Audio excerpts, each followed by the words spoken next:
Hey. Inspector Gadget. Da-da-da-da-da. Woo. Ooh, there we go. Hello, my fellow detectives. We have here is my black chocolate for himself, Mikey, All and we day. have Caramel flavor. here the golden boy, Cody. What? What do you mean you can't hear me? You can't hear me? Oh, hold up. Let me try here. Okay.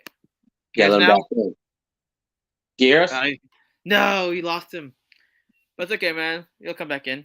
It's because it's his go gadget virus that got him. Go proper streaming. I'm like, Yeah, we'll wait for him for a bit. So let me ask you this: How you doing? How you doing, Mike? man, I've been good, bro. Just trying to edit and get out these backlogged interviews for my channel. That's about Ooh, Nice. my bad. I'm yawning. That's about it. The same thing. I'm just hustling, getting some interviews for this page too. Maybe potential guests, working on it. So people watching, yeah, you might. Oh, Is he back? there you go. I'm back. There you go. And we have here the golden boy himself, Cody. What's up, dude? I am just listening to some Oh God. Youngstown and petting my Inspector Gadget toy. Don't pet it in public. That's a felony. Yeah, that's a felony, dude. I'm not allowed to freak anybody with my gadget. With consent. With consent. Or if you're a Kardashian, then there's no consent needed. Because, that's how they made Roots Part 2, aka Keep Up the Kardashians. That's an interesting factoid, by the way, with that song from Youngstown. The Disney clean version of the song is I'm gonna call out Go Go Gadget, but if you listen to the radio version of it, it's Freak You with My Gadget. Same lyrics. That's the only thing they change in it, though. What? What? Go listen to it. Go listen to it when you get a chance. It's funny. So just wait a minute. Okay, all right. So again, guys, welcome to the Buttery Show. We have a new discussion to talk about today. We're gonna talk about the classic 1998 or 99, my bad, movie Inspector Gadget, which is a spin-off, which is based on the actual TV show, anime TV show, that came out in the 80s. Yeah. 80s, right? Make sure. Yes. Okay, because I have it as a fact checker, so I have Cody on. I should be coming in here more. This is exactly why. These are the reasons right here. This is why we have you, Golden Boy. But anyway, guys, yeah, Inspector Gadget, really classic film. Basically, I watched this when I was 5 years old, and what's funny is I do have a story to tell about this film because this film hits home to me in a personal level. I thought I can say. Now, about you guys, why do you love Inspector Gadget? Why do you like this film? Man, for me, growing up, it was like one of the first things that introduced me to a hero that could, that was completely human. It's and it sort of it's like my first exposure, but I didn't know it as a kid that sometimes heroes aren't born; they can be made, or vice versa. Mm-hmm. And yeah, man, it was just like watching the cartoon and then seeing the live action got me hyped as a kid. I remember I had collected the action figure, but I lost it unfortunately as the years went by. And the movie would just hit home to me. It was good. It threw me off though as a kid growing up seeing Claw's face in the film. So I was used to seeing his hand in the TV show. Okay, Mike. So here's the thing. I have a personal attachment to this movie as well. Even more so since my mom passed away a couple years ago. She's kind of the reason why this movie is a lot more personal to me. So back in 1999, I used to live in Indiana. I lived in Fort Wayne, Indiana. And there was a little bit of a marital situation with her and my stepfather. And we ended up moving to Alabama. And that year, it was close to Christmas time. I kept begging my mom to get this movie for me on VHS. So halfway from Indiana to Alabama, we got to like Tennessee, and my mom picked up the movie on VHS, and I didn't know it until we got to the new house, and she gave it to me, and we spent our first night at our new house watching the movie late at night, and yeah, I've always really appreciated subtle things like that because this movie. I tend to get a lot of crap for enjoying this movie. It's universally hated by people who grew up with Inspector Gadget for some reason. That's weird. That's weird. I know, and you know the thing is it had like the perfect people involved to make this movie. Dude, Stan Winston, who made the dinosaurs for Jurassic Park, was the one that did all the like stuff for Inspector Gadget. You know, all the props and stuff, and it's a really good looking movie. It is. I feel like it has this appeal that a lot of people don't see in it. It's a beautifully shot movie. I think that the one thing that a lot of people didn't like about the movie is the claw thing. You know, that's one of the biggest complaints is that Dr. Claw's face is revealed. I don't think I had a problem with that, like ever. Yeah, sorry to cut you up. Like, yeah, Rupert Everett's performance in this film was actually good. One of my favorite lines in the movie is when Andy Dick, when they kidnap Claw, because I always quote this, is when they kidnap Gadget and put him on that table, and they show him Robo Gadget attacking the city, and it's just like, why would you do this? And Andy Dick just screams, "To make teachers!" Yeah, it's just like... Oh my god, I forgot about that. Oh my god. Their banter, Andy Dick and Rupert Everett, it's just like, what about Captain Claw or Santa Claw? Claw. Oh yeah. My god, remember that. No, one word. Like Madonna. What's Madonna? Yeah. Most sober Andy Dick line of the 90s. Yeah, I'll say it. This movie is a big childhood memory for me. Like I've been showing it off, but wash your hat, Gadget.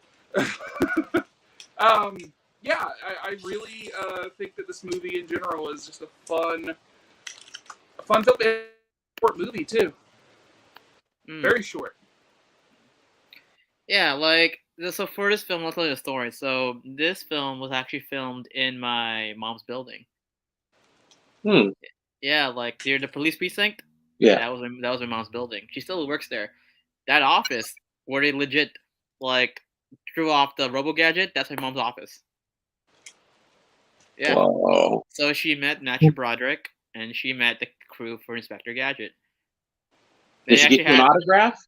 No, she's not allowed to because she was a building manager. I do have Matthew Broderick's autograph. I'm just too lazy to go pick it up right now. So basically, she had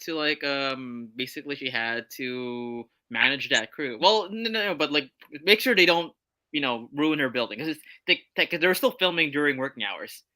Yeah, but thing is, it was in her office.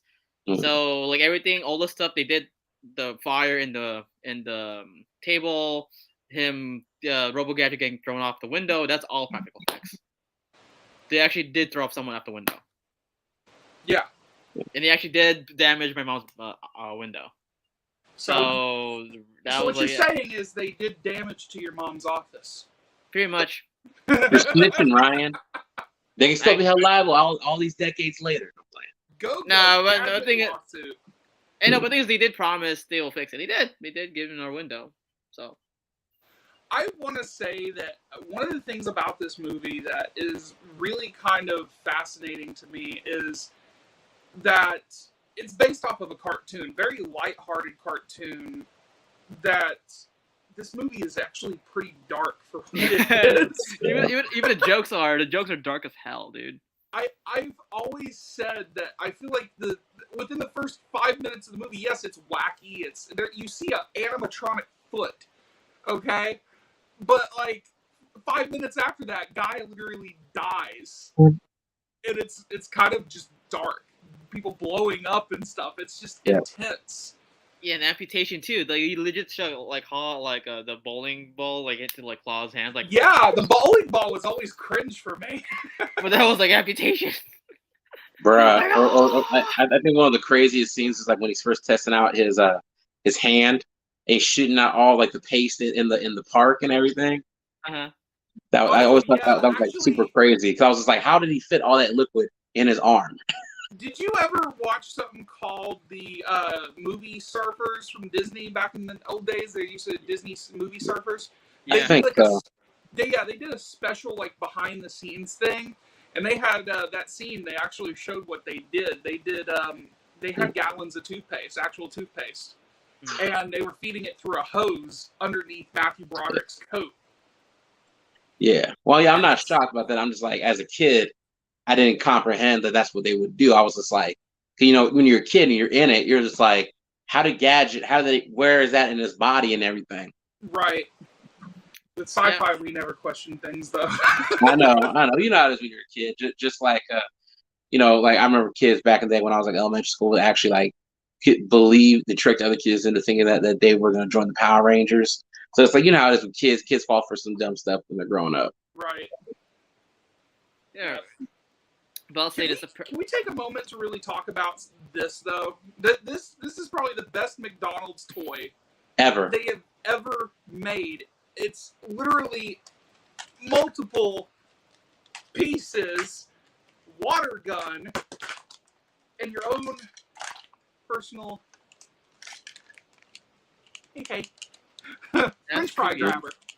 That's creepy as shit. That's a one-hand clap.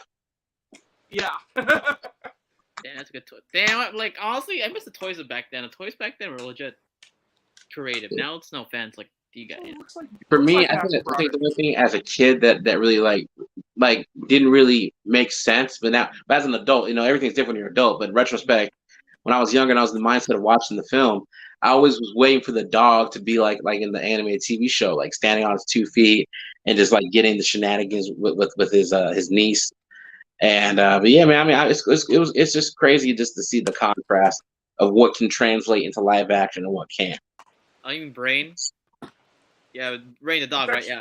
Oh, I forgot Michelle Trachtenberg was in this film. Yeah, she's a neat. Yeah. Michelle Trachtenberg, Penny. Yeah. Oh yeah, it was like her first movie, wasn't it? Or was it? No, I take back. No, it was Harriet. Harriet. Was it Harriet? Was her first movie? Wasn't it? Harriet the Spy. Harriet the Spy. Yeah. And then she did Buffy, which was pretty ill. Yeah. And she's also Zac Efron's daughter. What? 17 Again. I never saw that one. What? It's actually a good film. That actually is a good movie. I remember there was the one where she was like a ballerina that could do math. No, so 17 Again was when Zac Efron's character, Matthew Perry, turns back to his 17-year-old self and basically has to go to school with his daughter and son. And his daughter is Michelle Trachtenberg. That would suck nowadays, having to go back to school with your daughter. She's out there doing these shitty TikToks, and I'm like, yeah. He's like, this is what I raised you to do. But anyway, going back to Inspector Gadget, but yeah, like, what I like about this film is the heart. Like, I see why. I even the soundtrack is actually like really good. Like, is it the hip hop theme song? Go Gadget. I forgot who did the theme song for the hip hop song again? Yeah. Who did? It was Youngstown. Yeah. See, I love that. That song was addictive. One hit wonder, guys. Yeah. Youngstown didn't age well. Gadget. That's the only song I feel like they're really known for. Yeah. Inspector Gadget. But Inspector Gadget, I really liked it too because I love detective and like detective stuff and mystery, like books, like again Hardy Boys, Scooby Doo, anything that's detective work. And well, of course, because my dad is a cop, former cop, so I was used to that stuff. But yeah, let me ask you this: why do you Matthew Broderick's performance as Inspector Gadget? Better than his performance in Godzilla a year before. I was literally just thinking that, bro. I was thinking, like, for me, growing up, it's like the trifecta was Inspector Gadget, Godzilla, and Ferris Bueller. As a kid growing up, I mean, he's done other work, and he's actually got a lot of range. But yeah, man, I'm just like, for the '90s, I think Godzilla was his most overhyped role, like literally, like with the hype, with the commercials and everything. But Inspector Gadget was like his biggest thing, his biggest mark on the '90s to me. was actually surprised as I got older. I didn't realize how under-marketed Inspector Gadget actually was. It didn't have toys. It didn't have like a tie-in for other than McDonald's, and it just felt like it was underutilized. That year, the only movie I really paid attention to in 1999 was Pokemon, the first movie. And the thing is that's what's funny. That's what actually got me, or caused me to go see Inspector Gadget, was because my mom said, "No, we are not going to watch Pokemon the first movie." She looked at the listings and said, "Let's go watch Inspector Gadget." So, but yeah, the marketing for this movie is almost non-existent. Yet it's considered a pop culture classic with fans from Disney. Now, what do you think really drove them to start off the first movie with bringing in like this not mini boss, but like a secondary boss being just a dark ripoff of Inspector Gadget, and not Gadget. You know what I mean? That's what I'm saying. It's just like, shouldn't have been more like Claw heavy, or like make Claw more of like a physical threat. I mean, if you look at the TV show, Claw wasn't really a physical threat. He was more like a calculator, like he was the mind behind. He was the mind. He was the mind. He was not there physically, but he was more mind calculated. I mean, again, credits to the writers again, because they knew I'm saying this right now, like they kind of respected the TV show, because like they knew that Claw wasn't really like physical, or like because honestly, Inspector Gadget could just kill them straight away. If it was realistic, yeah. He was realistic, but again, it kept to the TV show. He was a diva. But I'll say this. And I see why a lot of fans don't like it because of Rupert Everett as Claw. Because in the TV show, Claw was legit sinister. Basically, think of him as Lord Zed. And speaking of Lord Zed, did a good job with that voice. Speaking of Lord Zed, I see that in the background. No. Oh, sorry. Forgot I had that. I see that in the background. Forgot I had that. Yeah. Oh my god. Sorry. But yeah, there he is. That was so corny. Hey, Mike, I can't see you. You're getting docked there. Oh, there you go. What's that supposed to mean, Ryan? Inspector, go, racial lawsuit. No, I'm like, right. Inspector. You know I love you, Ryan. I'm kidding. Finally the white man's not being blamed for this. Shut up, golden boy. Damn, Ryan, you just out here being go insensitive. How about you go? No, what go there? Hold up. Why don't you go take a chill pill, bro? Go take a chill pill. No, but yeah, man. But yeah, I get what you guys saying, like the logistics about it from the production's point of view. I just guess as a kid, I just really felt like yeah, I know you guys are saying he's like a brainy tactician. I just really felt, I mean, I loved it as a kid. I didn't question it. But growing up, I'm just like, we really gotta. I think someone that's that smart would have a plan in case he would get jammed up in person by Go Gadget. I mean, Inspector Gadget. Yeah. But going back to what I said, like.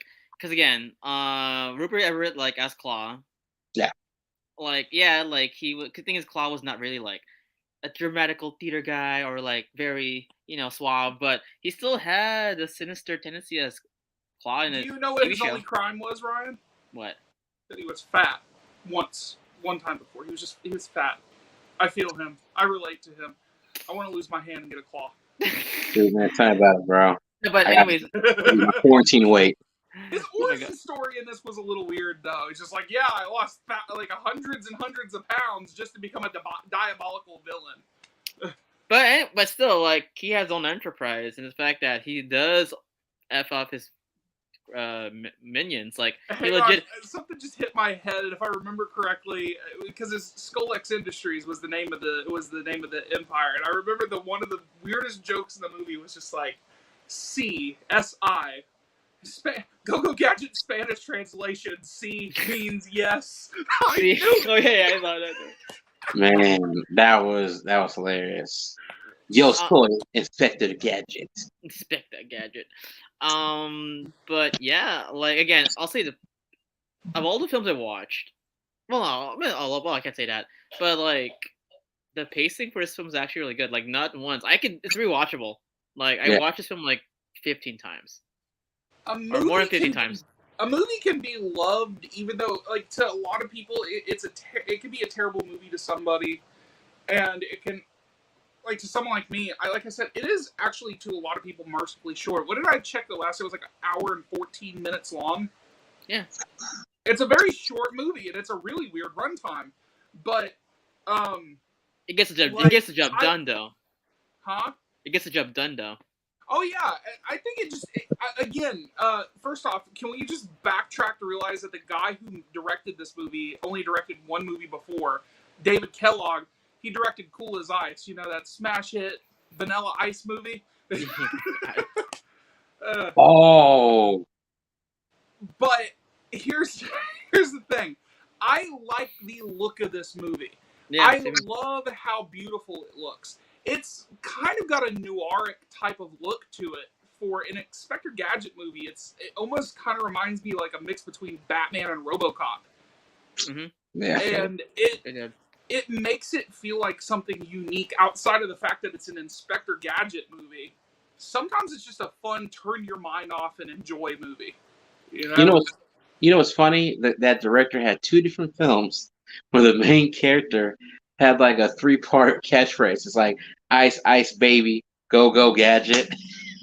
Yeah. I wish I could go out in the living room and show you guys because I was fully prepared to do so. My roommate's playing video games right now. I had this original theater banner that, you know how big those banners are? They're hanging from the rafters and stuff for the Inspector Gadget movie. And it's like 72 inches or something like that tall. It's huge. I've seen it. He saw it yesterday when we were prepping for this. But like I have an emotional love attachment to this movie, not because of the memories, but because it's a feel good movie for me. And that is exactly why Disney Movie Club, if you're going to do all these other exclusives, why the hell have you not put Inspector Gadget out on Blu-ray yet? Oh yeah, it's true. Like this is. It was funny. A lot of '90s movies, especially Disney ones, they were legit, like feel good movies. Yes, 90s Disney was undefeated, bro. It was like the straight to TV movies. Like for me, it's like I still mess with Look of the Irish. Like that's like one of the best ones for me. Oh yeah, original movies. Yeah, that's what I'm saying. Straight to the Disney Channel originals, the theatrical. They had bangers, bro. Yeah. By the way, when we get a chance to, Ryan, I guess I should bring up that Tom and Huck. Since we're talking about movies from the 90s. Okay. My town that I live in right now, they filmed that whole movie here. Oh, nice. So. All right, we'll do. Okay. Again, schedule-wise. We do have We're getting off topic, but yes. Well, hold on, we do have some comments. Thomas. By the way, can I ask you, what did you guys think of Andy Dick as his performances? I know he was a minion type, but I feel like he is funny as hell in this movie. Like really funny. I would compare his performance from my perspective, memory as a kid. I put him in the same category as the alien from Lilo and Stitch, the one that worked for the police. I think the bald one. Remember they? Yeah. I think he had like one eye. Pleakley? Yeah, Pleakley. Yeah, so it's like Andy Dick was like in the same bang as him. Yeah, he was kind of just really kind of offhand funny. I enjoyed his performance in this. Yeah, the minion, and we got viewer. Hey, shout out to 6 viewers watching us live. How many? Oh, hey, 6 people. 6 What's people. up, guys? How y'all doing? Glad to have you guys here. Now, continue, Mike. I was just saying, now, would you guys say Inspector Gadget is basically like a PG version of RoboCop? Yeah, pretty much. I would say so. I would say so. Now, let me ask you guys this: would you recommend watching showing your kids this before the actual TV? If I had the opportunity to have a child, as soon as it comes out of the womb, I'm putting that movie on TV for it. First day alive. Oh yeah, first day. So your birthday. You remember your first birthday, your day of birth. We were watching Inspector Gadget. Like the only thing, all over the I place. Can't actually speak screamed English. "Go Gadget childbirth," and then he popped out.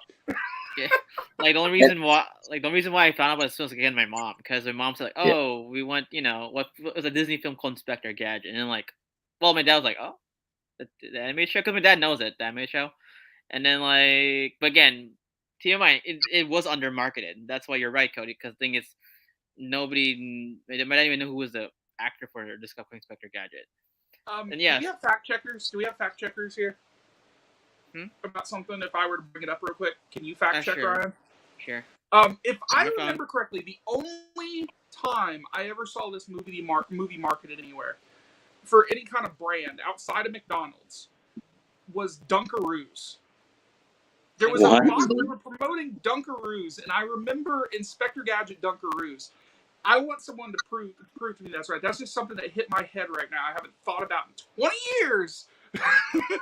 Hope it's not Mandela effects, because that sounds dope. I'm gonna make sure. Let's see. Dunkaroos. What's it say, Ryan? I'm looking right now. Oh, I got our topic. Why you guys think of the Gadget Mobile? That's one of the biggest. Oh, D.L. Hewley as the Gadget Mobile. Good, moan and riveting. Riveting. It was a good addition. I dug it. A little Knight Rider-ish. Yeah, and he was funny too. And he broke the fourth wall, didn't he? Remember, it's a Disney movie. It's a Disney movie. Skittles. Oh, what he said? Like, I gotta point out something. I love the fact that one of the sodas that he had in there was Surge. If you look really closely, Surge. There's a button for Surge soda in the dashboard of the Gadget Mobile. Yep. I was right. Well, that's a memory I will always. I'm glad I remembered that for some reason. Core memory. Yes. It's something that just kind of popped in my head as soon as I'm talking about this stuff. It's like Dunkaroos. But Gadget memory bank. You know what's funny? When I was a kid, like when I first saw the Gadget Mobile, I was like, "Yeah, I wish I had a car like that." Like, unlimited Skittles. Was it a Cadillac? It was a Cadillac. Yeah, it was a Cadillac. Was it? Was it a Cadillac? I can't remember. Hold up. Going back to fact check. Was it a Cadillac? Oh, you guys have to do Was Inspector Gadget a pimp? That's the fact check. That was probably the. No, it was It was a Lincoln Continental convertible. Yeah, it was a 1962 Lincoln Continental convertible. All right, time for me to get a 1962 Lincoln Continental and customize it with some purple seating and some Surge soda and Skittles. Here it is. Yes, here it is. It's Skittles, M&M, Surge, Sprite, Coca-Cola, and McDonald's. McDonald's was in there, huh? Yeah, remember, like, and that's what I was saying. When I was a kid, when I saw it, I was like, man, that would be kind of cool. A car has, like, you know why? Since I'm such a big fan of movies and I love talking about these subjects, there's one other time that McDonald's was utilized in a gadget-esque way in a kids movie. Do you guys know what it was? What? I'm gonna give you guys time. What? I'm at Go Give Up. What's up? Go. What the hell? Spy Kids. Oh shit! Yeah. Spy Kids Machete. Yep. Man. Machete's special McDonald's label. And we gotta review that too. We gotta review Spy Kids. Oh, we need to do Spy. It turned 20 last year, didn't it? Huh? Or this year? Yeah, it turned 20 this year. Mm-hmm. Damn, wow. we need to discuss that. Like, again, guys, we're gonna discuss a lot of movies coming up with this page. A lot of movies. Nostalgia, baby. Nostalgia. Yo, Spy Kids hit home for me, especially being an Afro-Latino. Like, man, that Robert has not failed to amaze me after all these decades. Still. Yeah, and he did 2 episodes of Boba Fett. 4 episodes of Boba Fett? Yeah, I know. My boy Rory was on there. He played one of the Tusken Raiders that dressed Boba Fett in his ritual garb. Nice. So nice. Oh, yeah, I saw the interview. Yeah, I know. I feel it. But yeah, man, like the thing about Inspector Gadget is just like you're saying, like the way that they constructed the script, the way they did, even though it was like I didn't realize how short the film was. I guess it's just it was like a very lean to the point, heartfelt film that taught you to still accept people, even though they're different in different ways physically. Yeah, like exactly the same thing. Like, and that's kind of cheesy, but Like same thing with and also dream big. Like dream big. Always keep dreaming, even though it's hard. Like what's his name? Inspector Gadget's name in the that's John Matthew. Brown. Yeah, John Brown. Like he wanted to impress the doctor. What's her name again? In real life? Oh, not real life. No, in the Yeah. show, yeah, played by Jolie Fisher, Carrie Fisher's sister. Oh yeah, so and then like it's like, oh man, I don't know if I can do it because I'm a loser. I'm not physically fit. It's like just go for it. The old guy said, and then look what happened. He actually got the girl. Yeah. Yeah. What do you guys think about? Since we're talking about characters and stuff like that, she was kind of the driving force for him to become Gadget. Yeah. I mean- so because the thing is, he had a good heart. That's why. I guess the thing is, if you go look back, the Gadget program was her dad's program, right? That's what Claw wanted. The Gadget, the chip. Yeah. So that was kind of secret, and then of course, thanks to John's good heart and being brave, yeah, that's why Dr. Bradford chose. What was the quote Penny said? It's just like, it's not the badge, it's the heart behind it. That was Yeah. like literally the drive, like one of the first dialogue. Oh yeah, it's true. Like remember Yeah. the part where he gets kidnapped, he take off the chip and they give it to Robo Gadget. Exactly. Yep. Yeah. So. Yep. Oh yeah, right. Oh, that's a good metaphor. Damn, that's a good. Dang. I see. What was I gonna This movie- say? It's a good movie. Like, I know this movie like the back of my hand, dude. It's kind of ridiculous. Oh, before we continue. Someone's gonna commit me. Oh my god! Before we continue, let's look at the comments. Eric Williams, what gadget would you use? The helicopter. Of Like, course. Hey, gas prices wouldn't be an issue anymore, would it? Go Ooh. gadget. It has to be solar powered though. Save Solar-powered. money. Would you be willing to try the copter hat? It was real. Heck yeah! Hell yeah! When I was a kid, I always yeah. wanted one. The question is would it be able to support a 400-pound man? I mean, we don't know how much Inspector Gadget weighs with all that equipment. Yeah, That is true. That is true. There's a lot of equipment in his body. Actually, that's like one of the things they try to emphasize in the movie is when he fell out of the doctor bed and he hit the floor. You hear that clunk. You know and why? his head kept falling. Yeah. You know why? You're right. Because Inspector Why? Gadget was go thick. Yeah. With all the extra weight on him. Go thick. Oh my god. Thick with 2 C's. I'm like, Columbo, Nintendo, all rolled into one. exactly. Yeah. Can we talk about how the way they made sure you knew that the villain was the villain, the imposter Gadget, because of his teeth and how yeah. they were? Oh yeah. How And he was funny such like a Chad stereotype. The way he tried to Let's get at talk it and all that. Exactly. Looking like one of the 2 Angry Beavers. Can I get your autograph? Got any money? Got money? No. Oh my god. Bro, we've all met some celebrities like that. That's like half Dude, the Power Rangers, right?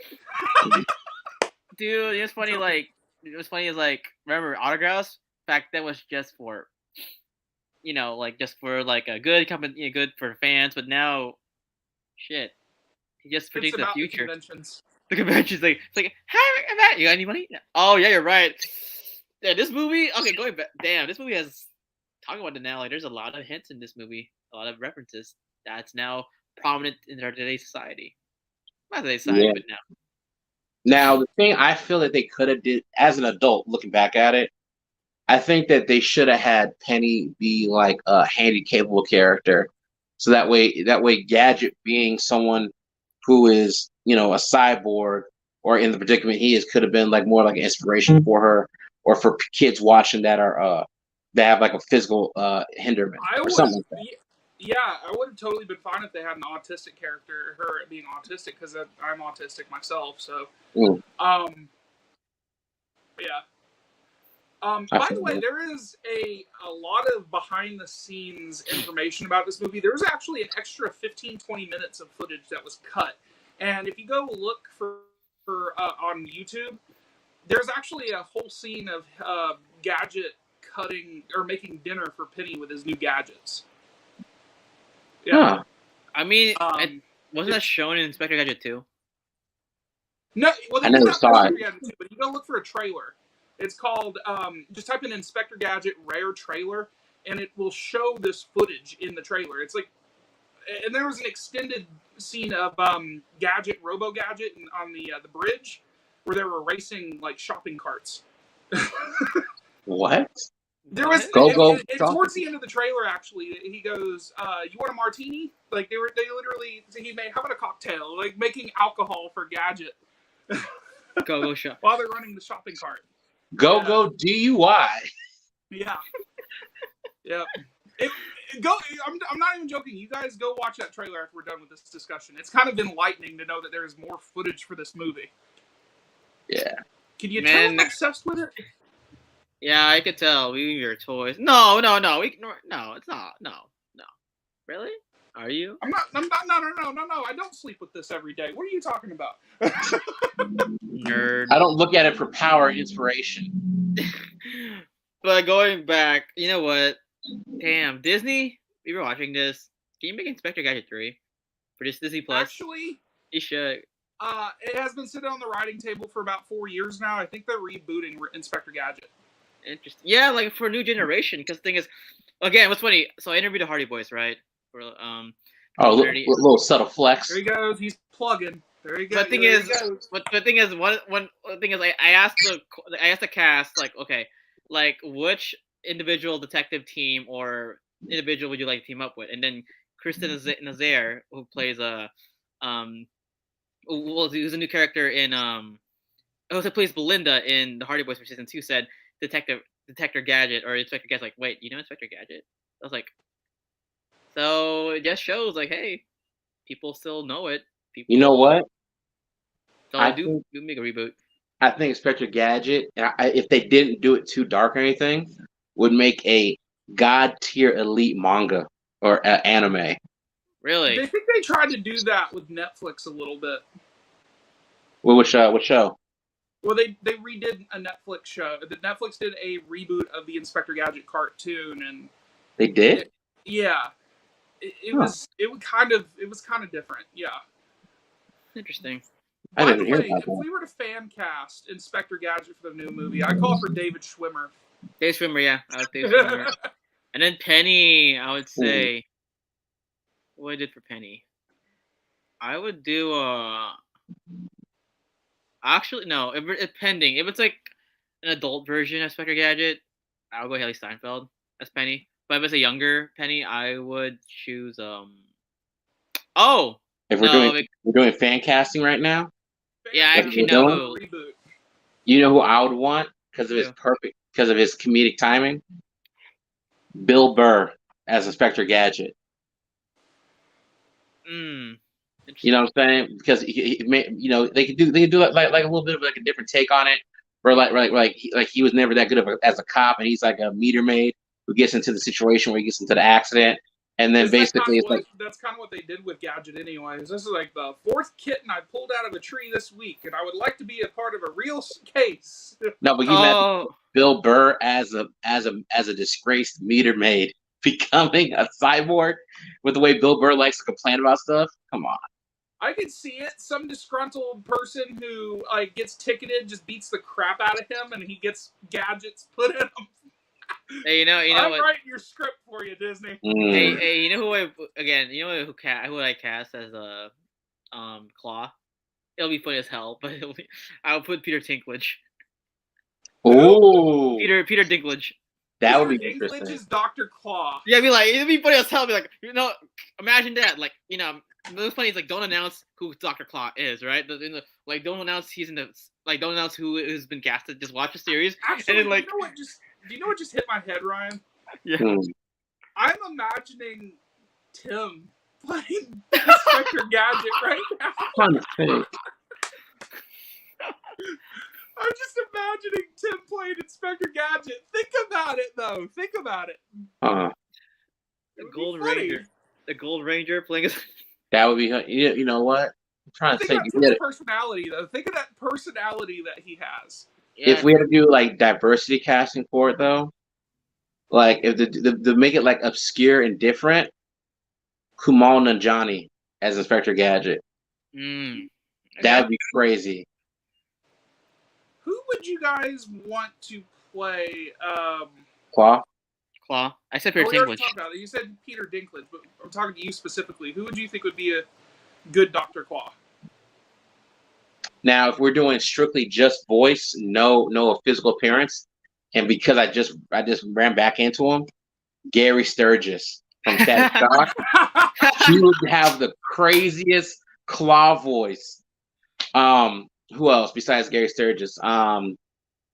If it wasn't him, and we had to do somebody not like mainstream, but mainstream, but someone different. I would choose what's old boy from Freaks and Geeks and Silicon Valley and Spider-Man. Something Star. And he was in Party Down as Martin Starr. Yes. Who? I think he would be an interesting take on Claw.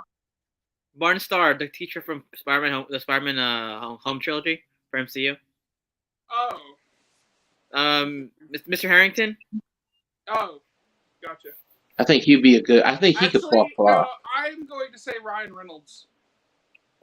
Oh God. No. Why would you say that? I don't know. Ryan Reynolds as the car. No, Don't tell me. Actually, hang on, because the thing is that one of the things that stands out about this movie is how different the Gadget Mobile is. It doesn't transform really. It just has a jet engine that comes out of the trunk. But like in the cartoon, it goes from a family minivan to a police car. And I would like to see that utilized a little bit in the movie if they did a reboot. So I wouldn't say we'd have a voice for the car. I guess. I mean, the voice for a car, I would. You know what? You know who I would put a voice for the car? Who? JB Smoove. Who? JB Smoove. That's my boy. From Spider-Man: Far From Home, the teacher. He was a black gym coach teacher that kept pissing off fake Nick Fury. And Nick Fury's like, I'll shoot him with a tranquilizer dart. I will. Yeah. Who else? I'm trying to think. If we had to do different casting for Inspector Gadget, I think if we have to, like I said, if we had to be really out of the box, like if we had to do like middle age to older. Huh. That's why I said David Schwimmer. He kind of looks... David would kill it, bro. I agree with you. David would body that. Who else could we get? I would say Jim Carrey, but he was actually considered to play him before Matthew Broderick, but it was turned down. If I had to do someone different, because I know that everybody's now trying to do something completely different, like a more obscure one. Because I'm a fan personally, Jimmy O Yang from Crazy Rich Asians. Oh yeah. Because I feel like because he was in Patriots Day, because like he could do serious and he could do funny. So I mean that would be something different. Oh, before we fan comments, I'm sure somebody's put. Yeah. So Wing Wolf says it's not an obsession; it's a healthy wealth of knowledge. Yes. And then Michael. This is why I'm here. And Michael, an encyclopedia for this one movie that disappeared in the 90s. And Michael said what? And Michael De La Torre. Oh, what's up, man? Hi, Ryan. Hi, Cody. Hey, Ooh. welcome. So these guys are viewers from Morphin Network. So thanks for watching us. Yeah, we'll be doing more of this. And for people, I've been having messages. Is Morphin Network done? No, we're not. It's just there's less Power Rangers stuff going on, but we have podcasts every week. So. Actually, Ryan, I'm sorry to say this, but it's been canceled. The whole show's canceled. You know who I think could also be a good Inspector Gadget because he's not too old, but he would have more like a classical look to him. Mm-hmm. Joseph Gordon-Levitt. Oh, yes. Actually, yeah, that would be interesting. It could be Inspector Gadget. I could see it. Yeah. As long as it's not during the summer because he gets heartbroken during the summer. And then I think like if I had to do just to round off like the diversity cast or something different, if we want to go like for someone that's younger and like they have good comedic timing but they can also pull off the drama, A-Train from The Boys. Kenny? Oh, no, A-Train, the black dude that's a speedster from The Boys on Amazon. Mm-hmm. He was also Shaft's son in the Shaft reboot sequel. Interesting. Okay. Something Jackson. I can't remember his name. Cool. because it's like, if you watch The Boys or if you've seen him in like the Shaft movies, like I think he could be a good Inspector Gadget. Now back to because we're talking about Penny, right? For Penny, I would cast the girl from Cobra Kai, the Asian chick, for Eagle Fang. Oh yeah, if we had to do younger, I'd do like I would choose the little girl from Gunpowder Milkshake. I would choose McKenna Grace, the girl that played Egon Spengler's granddaughter in Ghostbusters. Oh yeah, yeah, she would body that. She killed. I loved her. She was born a powerhouse. All she does is body rolls since she was a kid. Like she's an adult. She killed that role. She killed that role. Like I loved her in the new Ghostbusters movie. Well, they confirmed number 5. I feel like she'd make a great Penny just because of that role in Ghostbusters. She kind of already embodies that kind of character, Now, guys, I know exactly who I would cast for the next character. Who? Natalie, come here. Come here. Oh God. Brain, come here. Brain. Natalie, come here. Come here.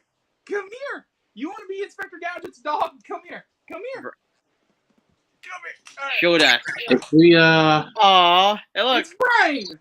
Hey. Your dog looks Scottish for some reason to me. I don't know why. Oh, we got a comment. My favorite Inspector Gadget was from 1980s. The one I grew up with, like the voice actor, Brock. Yeah, Frank Welker was. Frank Walker. Yeah.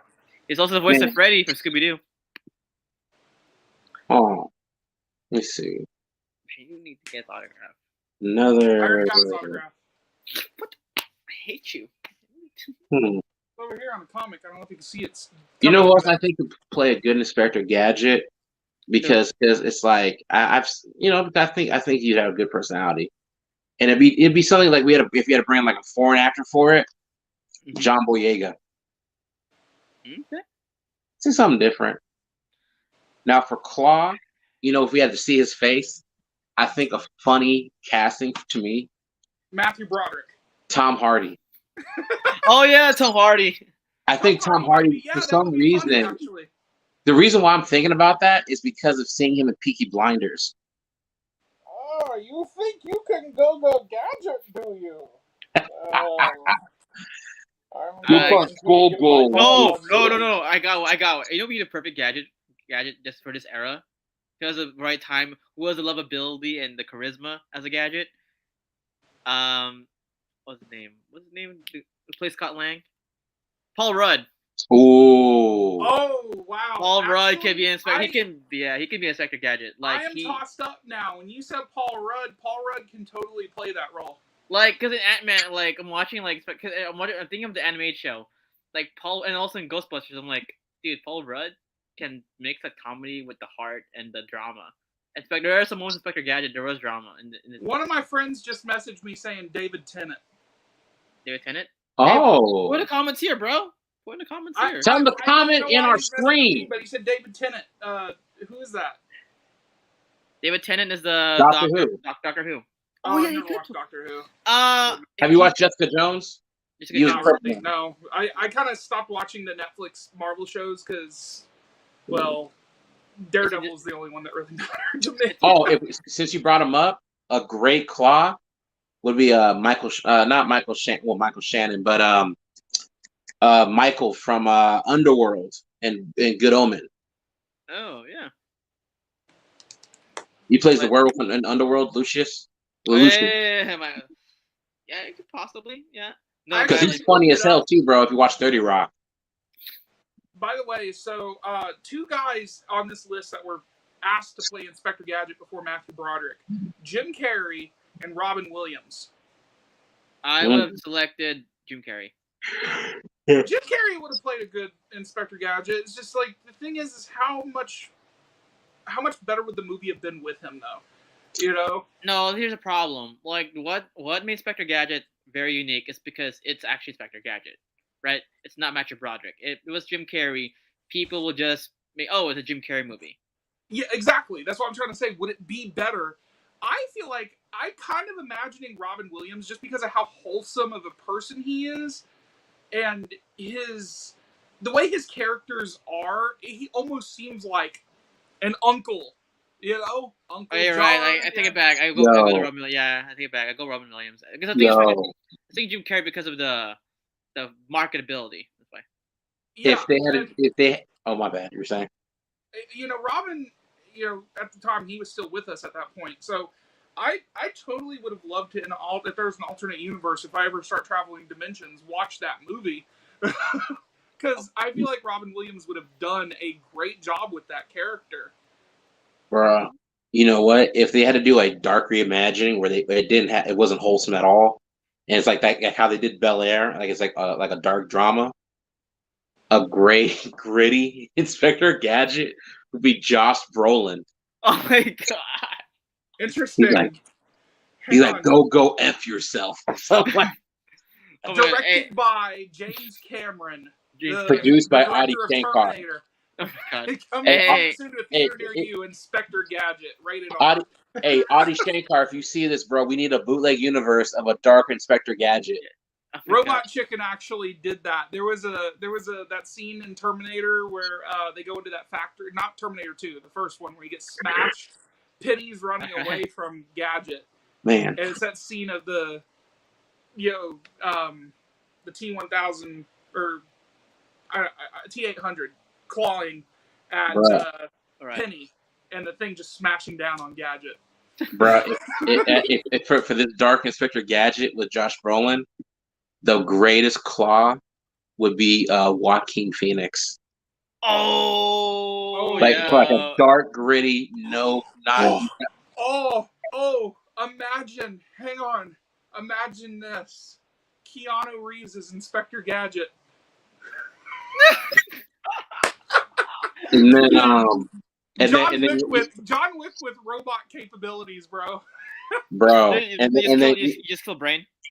Yo, if that's the case, the two people I would have for Keanu Reeves Inspector Gadget as Claw would either be BD Wong because he's an underrated actor in my eyes, or oh my god, it just had it on what's his name? Fudge. Could we talk about John Wick? Or Javier Bardem. Yes. As like a dark, gritty Claw. Yeah. Or if we had to do like an older casting, because I just saw him, and I think it'd be a great Disney Plus series for Inspector Gadget, I would go with Pedro Pascal. Oh, Mandalorian. Because have you guys seen the new Nicolas Cage movie? Yeah, I did. We need to talk about that too. Bro, Pedro Pascal's comedy was almost god tier in that film. Oh, before we continue, we do have a comment. You know who would play good Inspector Gadget? Chris Hemsworth. Actually, hold up. No, well. He's too buff. I mean, but he's too buff. I'm sorry. If they did like an Australian version of it, he's like, oi, Gadget. Oi, Gadget. Exactly. Go, Gadget. I don't know where I'm going. Go, mechanical koala. Oh, guys, we're losing time. So before we're offending all the Australian people right now. I know. The Australians won't say anything because I'll send all the drop bears and Vegemite at them. They know what I'm talking about. Let's put another shrimp on the barbie. Nah, man, but this film had so much to offer us, even after all these decades. It holds up. It's a good film. Yeah, it holds up. So before, my closing statement is this film was technically underrated. Yeah, it did get better reviews from fans or critics, but it's one of those films once it ages, it's kind of like, I don't know. I won't say fine wine, but it's very rewatchable. That's what's weird. Again, there is some flaws in this film that's kind of cringy, but it's very rewatchable. I feel like this movie came out a little too early. This is where I've had this discussion before. You got to remember, Terminator and RoboCop were already a thing. And I don't know if this is true or not, whether or not the Inspector Gadget cartoon was parodying those or not, or it was just inspired by. But, the thing is as kids, we're really going to just shut our minds off and enjoy a movie regardless of what it is. Okay? And I didn't really understand the hate as I was a teenager. And I was, oh, that movie was so much fun. And, and seeing people hate the movie for different various reasons, I still didn't understand because of the constant need to defend it. I'm talking to my friend Will. I had a phone conversation with him about this today. You hear him, Will? Will, listen to what he has to say. He doesn't understand why I love this movie, man. Damn it, Will, have some go-go compassion. Go compassion, go love. Anyway, by the way, to close out on my thoughts, I want to bring up the most shameless marketing in a movie. Yahoo! Oh yeah. The billboard. Oh my god. The billboard, I forgot. Yahoo was still a thing back then. I remember that. Yeah.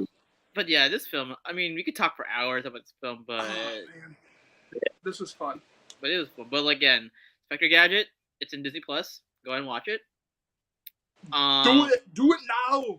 And Disney, release it on Blu-ray already. It's already been 20 damn years since the movie's released. I expect it by the 25th anniversary. Oh my gosh. Damn, 2024? Yeah. Yeah.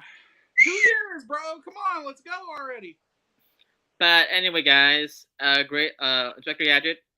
Not a great film, but a film that's very enjoyable to watch. Like, if you turn off your brain and just enjoy the craziness it is, you'll enjoy it. Your kids will enjoy it. And now, ladies and gentlemen, go subscribe to the Buttery Show.